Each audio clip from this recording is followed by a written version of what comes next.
السلام علیکم ناظرین، پروگرام اسرار رحمت میں آپ سب کو خوش آمدید۔ ناظرین، ہمارا ایک سیگمنٹ تھا دلچسپ و عجیب، جس کے تحت ہم تاریخ کے جھروکوں میں سے کچھ دلچسپ واقعہ بیان کرتے تھے۔ آج ہم جو امام رومی رحمہ اللہ تعالیٰ کی نقل کردہ ایک حکایت بیان کرتے ہیں جو حضرت داؤد علیہ السلام کے زمانے کی ہے۔ لکھا کہ حضرت داؤد علیہ السلام کے زمانے میں ایک شخص تھا جو ہمیشہ اللہ تبارک و تعالیٰ سے یہ دعا کرتا تھا کہ یا اللہ آپ غیب سے مجھے روزی عطا کر دیجئے، مجھ میں محنت و مشقت کرنے کی طاقت نہیں ہے، آپ غیب سے مجھے رزق عطا کر دیجئے، مجھ میں طاقت نہیں۔ اور آپ جانتے کہ لاغر اور کمزور اونٹ کے اوپر بوجھ نہیں لا دیا جاتا، میں لاغر اور کمزور اونٹ ہوں، مجھ پر بوجھ نہ لا دیے، کمانے کا ٹنٹا میرے سر پہ نہ ڈالیے، آپ مجھے غیب سے روزی دیجیے۔ یہ دعا اتنی کثرت سے کرتا تھا کہ پورے شہر کے اندر مشہور ہو گیا تھا وہ شخص کہ یہ کچھ کماتا نہیں، بس یہی دعا کرتا رہتا، یا اللہ غیب سے روزی دے، یا اللہ غیب سے روزی دے۔ تو لوگوں نے گویا کہ ایک مذاق سا بنا رکھا تھا کہ بڑا دیوانہ آدمی ہے، بھی تھوڑا بہت کمانا پڑتا ہے۔ اور یہ اس وقت کے جو پیغمبر ہیں حضرت داؤد علیہ السلام، جو وقت کے بادشاہ بھی ہیں، وہ خود اپنے ہاتھ سے جو کماتے ہیں، کیونکہ وہ زیریں بنایا کرتے تھے، لوہے کی زیریں بناتے تھے، تو زیریں بنا کر وہ فروخت کیا کرتے تھے۔ تو کہا کہ پیغمبر خدا اور وقت کا بادشاہ وہ اپنے ہاتھ کی کمائی کھاتا ہے، اور یہ نالائق جو ہے بس ایک ہی دعا کرتا ہے کہ اللہ آپ غیب سے روزی دیجئے۔ تو یہ سلسلہ عرصہ دراز سے چلتا رہا۔ تو ایک مرتبہ گھر میں بیٹھے یہ دعا کر رہا تھا کہ یا اللہ غیب سے روزی دے دے، مجھ میں طاقت نہیں مشقت اٹھانے کی، آپ خود اپنے لطف سے غیب سے روزی دے۔ اب یہ دعا کر ہی رہا تھا کہ ایک دم اس کے گھر کے اندر ایک گائے داخل ہوئی۔ جیسے گھر کے اندر گائے داخل ہوئی، اس نے اس کو خدا کی روزی سمجھ کے پر جلدی سے اس کی ٹانگیں باندھی اور بسم اللہ اللہ اکبر کر کے ذبح کر دیا۔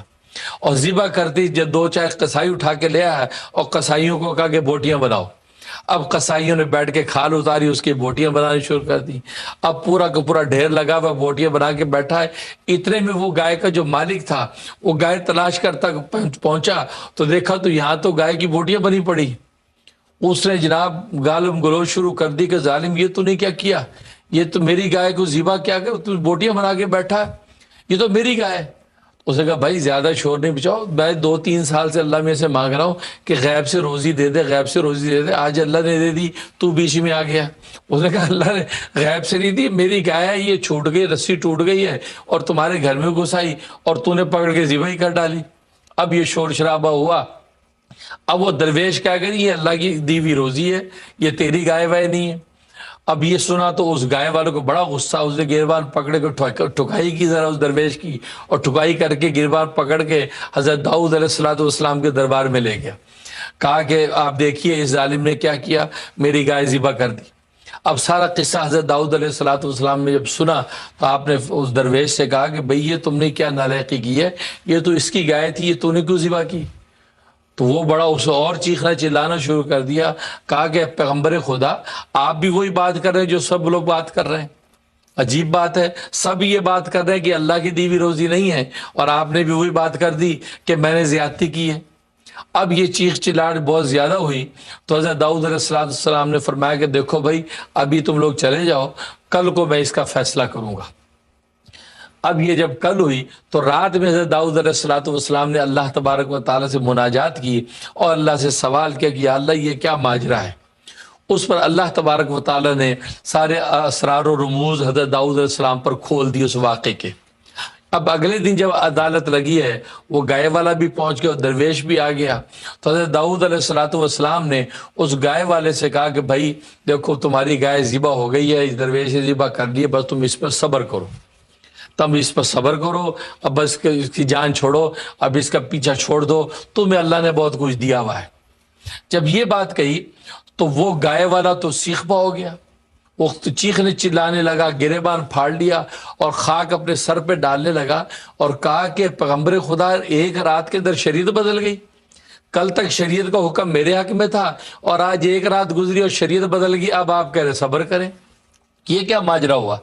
اب اس نے یہ جب بات کہی تو حضرت داؤد علیہ السلام فرمایا دیکھو اللہ کا یہی رمز ہے اور اللہ کا یہی منشا ہے، بس تو اس پہ صبر کر اور بات کو ختم کر، اس لیے کہ جب پردے اگر اٹھنے لگے اس کی ستاری کے تو پھر گناہوں کے ڈھیر جو ہے یہاں سامنے لوگوں کے آ جائیں گے۔ اس رب نے اس تیرے گناہوں پہ بھی پردہ ڈال رکھا ہے اور یہ جو درویش ہے اس سے تیری گائے ذبح کر لی، تو بھی اس کی ستاری اس پہ پردہ ڈال دے اور بات کو ختم کر۔ اب وہ ماننے کو تیار نہیں ہے اور وہ اکڑے جا رہا ہے، چیخ رہا ہے، چلا رہا ہے، نہیں جی نہیں، مجھے تو گائے کا تاوان چاہیے، مجھے اس کی قیمت چاہیے۔ حضرت داؤد نے فرمایا تجھے اللہ نے بہت کچھ دے رکھا ہے، کیوں ایک چھوٹی سی چیز پہ اتنی ضد کرتا ہے؟ یہ نہ ہو کہ اللہ تیرے راز فاش کر دے اور کہ جی میرے کیا راز ہیں، میں نے تو محنت سے کمایا سارا، محنت کی روزی میری، میں کس بات سے شرمندہ ہوں؟ اس پر حضرت داؤد علیہ السلام نے فرمایا کہ باسن جو تمہارے باقی مال اور جائیداد ہے وہ بھی اس درویش کو دے دے، یہ فیصلہ کرتا ہوں کہ باقی تیرا جتنا مال اور جائیداد ہے وہ بھی درویش کو دے دے۔ اب اس پر تو گائے والے نے گریبان پھاڑ لیا، اپنے آپے سے باہر ہو گیا، چیخ چلاٹ شروع کر دی کہ یہ کیا فیصلہ ہے، یہ کیسا انصاف ہے کہ آپ جو باقی مال و جائیداد بھی اس کے نام کر رہے ہیں؟ تو اس میں حضرت داؤد نے فرمایا کہ باقی مال و جائیداد تو دور، تیرے جو اہل و عیال، تیرے غلام لونڈیاں، وہ بھی اس کو دے دے، وہ بھی اسی کے ہیں۔ اب جب یہ بات کہی تو اب تو ایک ہنگامہ ہو گیا، سب جو مجمع کھڑا ہے وہ بھی حیران ہو کے تو ایک دوسرے کو دیکھ رہے ہیں کہ حضرت داؤد علیہ السلام کا انصاف تو آسمانوں پر بھی مشہور ہے اور زمین کے خطے پہ مشہور ہے، حضرت داؤد کیسا فیصلہ کر رہے ہیں؟ اب یہ گفتگو ہو رہی ہے اور وہ شخص جو ہے نا وہ گائے والا جو وہ بے ادبی گستاخی پہ گستاخی یہ کیا جا رہا ہے کہ داؤد آپ پیغمبر ہو کے ایسا ظلم مجھ پر ڈھا رہے ہیں، اس کی آپ کو اجازت نہیں ہے، اس لیے کہ آپ نے میرا مال و جائیداد بھی اس کے نام کر دیا، میرے اہل و عیال بھی اور میرے جو غلام لونڈیاں سارے اس کے نام کر دیے، یہ کیسے ہو سکتا ہے؟ اب یہ شور شرابہ ہونے لگا۔ اس پر حضرت داؤد علیہ السلام نے فرمایا کہ اصل میں اللہ تبارک و تعالیٰ نے تیرے اوپر ستاری کا پردہ ڈال رکھا تھا، بہتر ہوتا کہ تو اس گائے کے نقصان پہ صبر کر لیتا کہ گائے لے گیا، باقی پہ ستاری کا پردہ ہے، لیکن تو باز آنے والا نہیں، چل آ میرے ساتھ۔ یہ کہا اس شخص کو آپ دریا کی طرف لے گئے۔ اب دریا کی طرف گئے تو سارا شہر ساتھ چل پڑا۔ دریا کے کنارے پر ایک درخت لگا ہوا تھا، بڑا گھنا درخت، اتنا گھنا درخت کہ اس کی ٹہنیاں جو نیچے پانی کو چھو رہی تھی۔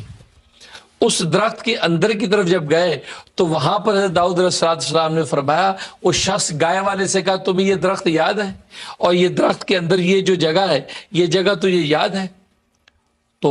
وہ خاموش، کہتے کیا مطلب، آپ کیا کہنا چاہتے ہیں؟ کہا کہ یہ وہی جگہ ہے کہ جہاں تو نے چھری سے قتل کیا تھا اپنے آقا کو، تو فلاں جو شخص آقا تھا تو اس کا غلام تھا،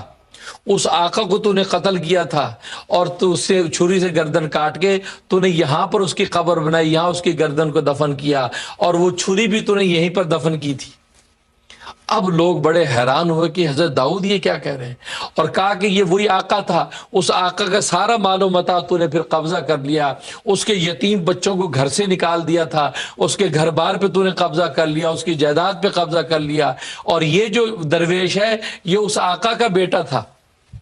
یہ اس وقت معصوم یتیم بچہ تھا، تو نے اس کو دھتکار کے نکال دیا تھا، یہ وہ یتیم ہے، یہ اصل میں تیرے سارے مال کا مالک ہے اور تو اس کے باپ کا غلام تھا۔ اب جب یہ بات کہی ہے اب وہ تھر تھر کانپنے لگا کہ راز سارا فاش ہو گیا، اور حضرت فرمایا کہ اس جگہ کو کھودو۔ لوگوں نے جب کھودا تو وہ چھری نکل آئی اور چھری کو پر نام لکھا ہوا تھا اس شخص کا جس کو اسے ذبح کیا،